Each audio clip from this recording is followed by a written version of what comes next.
Have you ever found yourself reaching for a glass of wine at the end of a long day without even thinking about it? Or maybe you've tried to cut back only to find yourself pouring another glass anyway. You're not alone, and it's not about willpower. Annie Grace's new book, Live Naked AF, tackles the reasons we drink and offers a path to changing your relationship with alcohol. Let's welcome author Annie Grace. Good to have you back on, Annie. Thanks for joining us. Great to be here. Thank you. Yeah, so first off, I wanted to ask you, can you tell us about the alcohol experiment and how it works? Yeah, so the alcohol experiment is a free online 30-day experiment where you sign up and every day you get a video that educates you about what alcohol really is. The truth of the matter is we know more about Advil often than we do about alcohol. And the education isn't meant to be scary. It's just meant to gently rewire your belief systems. So by the end of the 30 days, you can make a much more conscious choice about the role alcohol plays in your life. Often we're making that choice completely unconsciously. We're just pouring the drink without even thinking about it.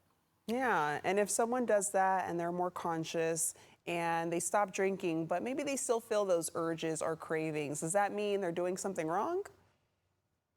Absolutely not. Like, there's three main components to when our brains get fixated on anything, whether it's alcohol till screen time. And one of those is chemistry. And the reality is that alcohol overstimulates dopamine in the brain. And dopamine tells your brain that thing you just did, do that again.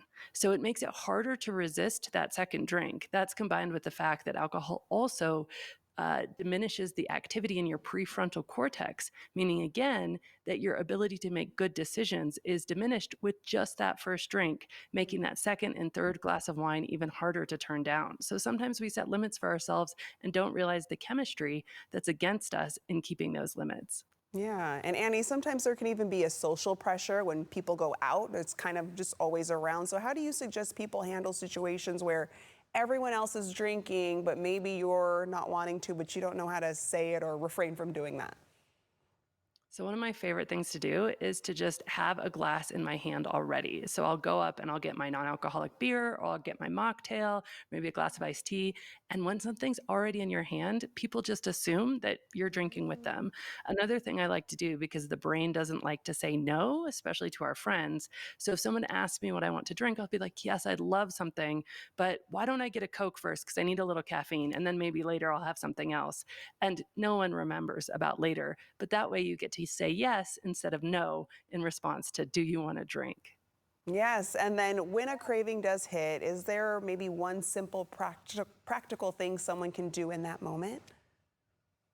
I think the most important thing to understand is to be gentle with yourself and realize that cravings peak like waves. They actually sort of crest. And if you watch it inside your own body, you'll be like, this is uncomfortable, this is uncomfortable. But then set a timer for 10 minutes, and I almost guarantee you will feel like you don't even want the drink anymore. Yeah, and tell us about your book, Live Naked AF, and how that should help people as well, too. So Live Naked AF is just a little bit cheeky, and it's live alcohol free. And it really has the gentle rewiring, very similar to the alcohol experiment. So if you prefer the words, and it goes through and actually really shifts how you feel about alcohol, because beyond the chemistry, in terms of us getting too fixated on something, there's also the internal conflict where we try to stop doing something, keep doing it, beat ourselves up. And then, of course, the third component is our subconscious belief systems, that when it comes to alcohol, we've been programmed by everything from television to our friends and family to our own experiences, that alcohol is something that it really doesn't actually deliver. It delivers, we believe it delivers fun and excitement, and usually it delivers a headache and a hangover. Yes, very, very true. And a final tip, any advice for someone like, I tried giving up alcohol or being more conscious about it, but then I realize I'm going back to old habits, old routines. Any advice for that?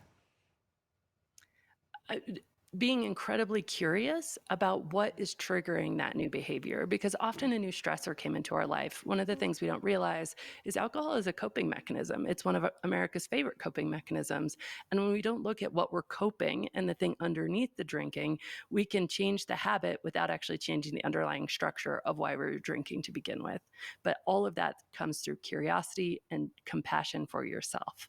Yeah, well, Annie, always appreciate you coming on the show. To our viewers, to look into the alcohol experiment, you can visit thisnakedmind.com.